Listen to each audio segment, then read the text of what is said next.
When I was younger, headaches were a constant thorn in my side.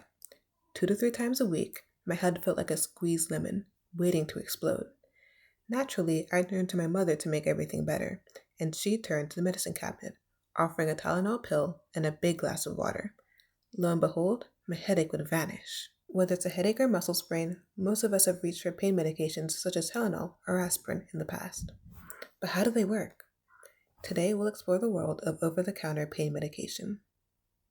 Acetaminophen, also known as paracetamol, is a chemical compound best known as the active ingredient in Tylenol. It's known to reduce pain and help with fever. Fun fact, despite widespread use since the 1950s, we still aren't quite sure how it works. Still, we have some theories. The first is that acetaminophen might inhibit cyclooxygenase or COX enzymes, proteins that help make compounds called prostaglandins, which are messengers that tell the brain when to feel things like fever, pain, and inflammation.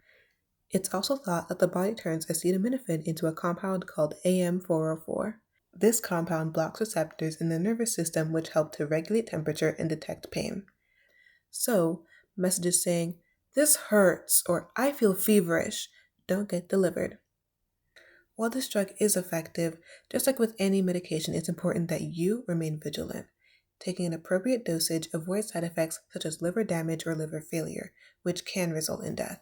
While acetaminophen mostly targets the central nervous system, meaning your brain and spinal cord, nonsteroidal anti-inflammatory drugs, though we can just call them NSAIDs for short, work a bit differently. NSAIDs, such as aspirin and ibuprofen, which is found in Advil, reduce fever and pain symptoms. But while acetaminophen blocks specific COX enzymes in the central nervous system responsible for fever and pain, most NSAIDs are non-specific COX inhibitors. This means they block both the main culprit as well as COX-1, which maintains stomach lining, helps kidney function, and boosts blood clotting ability. Think of it as acetaminophen blocking messages in the central nervous system and NSAIDs blocking them throughout the entire body. This is why, though fever and pain are reduced, NSAIDs have some dangerous potential side effects, such as stomach ulcers, reduced kidney function, and stunted fetal development in pregnancy, with risks increasing with high dosages and frequent use. So, does any of this matter? Absolutely. It's important to understand how the medications we take impact us so we stay healthy and take the right ones.